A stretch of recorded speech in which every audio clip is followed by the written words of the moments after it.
supported well, there's a surprise.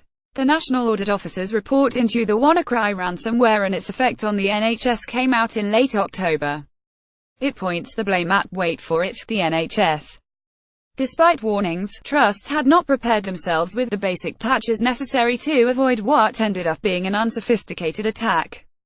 NHS Digital, the national provider of IT systems for UK public sector health and social care, had conducted voluntary cyber preparedness assessments for 88 trusts before the ransomware hit.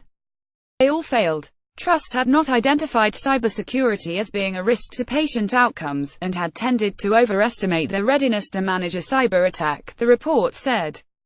How can you protect yourself against ransomware? It's an urgent question as organisations face a clear and present danger.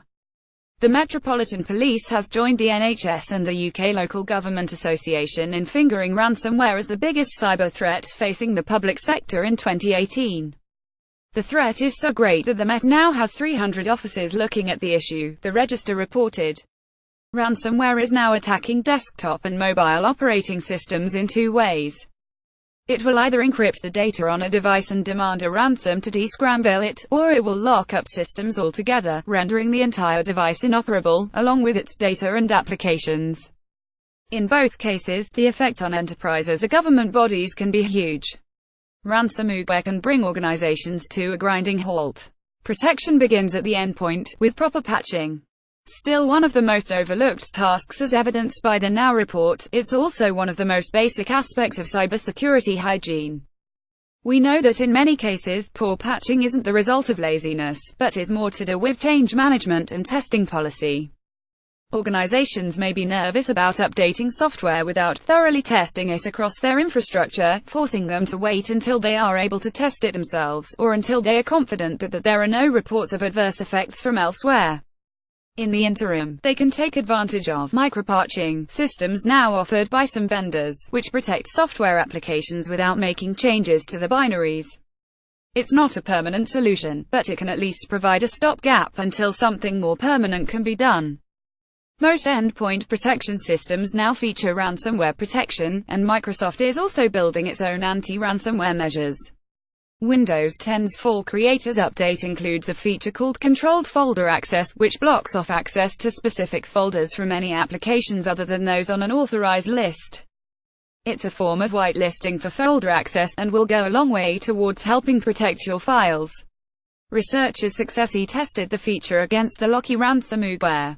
Protect yourself some more. These are all great protections, but true protection against ransomware requires the same approach as protection against any serious cyber threat defense in depth. A survey of 832 IT pros by Druva this year painted a vivid picture of sustained and repeated attacks on organizations by malware writers employing a variety of vectors. It emphasized the need to defend in depth. More than half of survey respondents said their organization had been hit more than 4 times, a third of attacks targeted servers and 60% the endpoint, while 70% had targeted multiple devices. Illustrating the varied nature of the attacks were the examples of University College London and hosting company Nyana in South Korea. The latter found 153 of its Linux servers had been infected by the Erebus ransomware variant.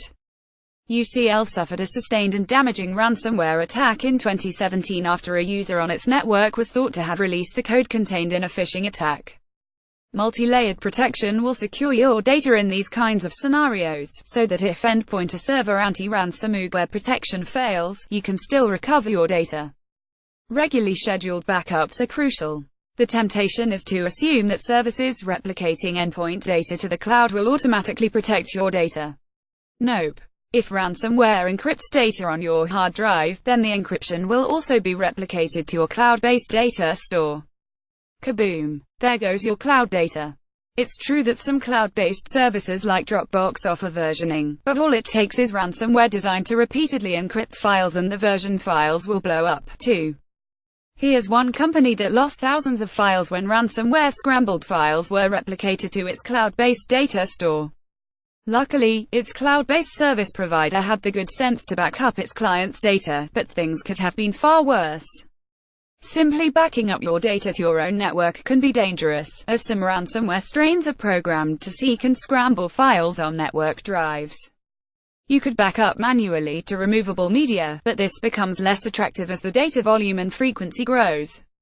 It also doesn't provide a clear method for backing up mobile devices that may be traveling outside your office network, or for backing up data stored in cloud applications. That last point should worry Office 365 users. Last year, Microsoft was hit with Cerber, a ransomware strain delivered via a phishing attack that hit a proportion of the firm's 18 million users, locking up their files. It took Microsoft several hours to respond to this attack and block it, by which point the damage had already been done for many. Cloud-based backup is a potential solution here, providing regular backups to something other than network drives. Its advantages include the ability to program high-frequency snapshots, so that you can maintain a narrow recovery point objective should you need to restore after a ransomware attack. Some of these solutions can also be programmed to provide backups across multiple devices, including mobile devices that may be away from high-speed connections for periods of time. It can also be far easier to test a cloud-based backup solution than it is to test restoration from removable storage, because the cloud-based data will be available. You don't have to locate, load and transfer the removable media and hope that the physical formatting is still good. This is all well and good, but it's vital to ensure that your cloud backup service is equipped with proper encryption. The move to cloud means data is stored on shared storage and you have no control over the physical storage, so no chance to shred the disks when they are retired. This makes encryption of the critical data essential. That means working with a cloud backup provider that doesn't have access to your data by controlling your encryption key on your behalf. Once you've established a solid backup workflow, it's time to establish your need to restore list. Look at how you're organizing and tagging individual files, perhaps related to business processes or sensitivity. Is there an easy way to identify and gather all the files that you can't live without, and include them in the backup process automatically? Is storing them in a specific location workable? It may be prudent to look at types of data here, perhaps files created in specific formats, or with other key characteristics such as those created since a certain date, or by a particular person or group. This is where file metadata comes into its own. Make this easier by using a file tagging system, along with a complementary file discovery tool to gather and categorize your existing files. Let's not forget virtual machines in this equation. With ransomware growing increasingly smart and aware of server-based infrastructures, protecting both physical and virtual machines is increasingly critical. Equally important is the capacity to root out any malware that has succeeded in penetrating your organization. It's one thing to recover from an attack, but you don't want the code knocking about your network, resident on endpoints or buried in your data from where it might spring back to life. You'll therefore need a comprehensive search capability that lets you find and remove code from endpoints, cloud applications and backed up snapshots. Finally, use a monitoring solution to ensure that this strict new file management regime you've put in place stays in place. Agent-based endpoint monitoring can help you check that files are being stored in the right place and therefore that the appropriate files are being backed up properly. A critical part of this solution is anomaly detection, the capacity to spot things that are out of the ordinary. Of course, to achieve this you need to get a picture of what constitutes ordinary, so it's important to map the behavior of the data in your system. Once you have that map, you can spot anomalies such as large amounts of data changing on a device that might be down to encryption and therefore suggest an attack is underway. IT can use this information to start backing up and restoring data from the point when an attack began. Ransomware is getting nastier and more pervasive.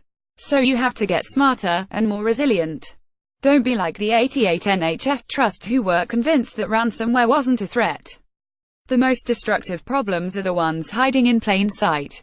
By putting multi-layered defenses in now, you'll save yourself some serious headaches in the future. Supported by Druva.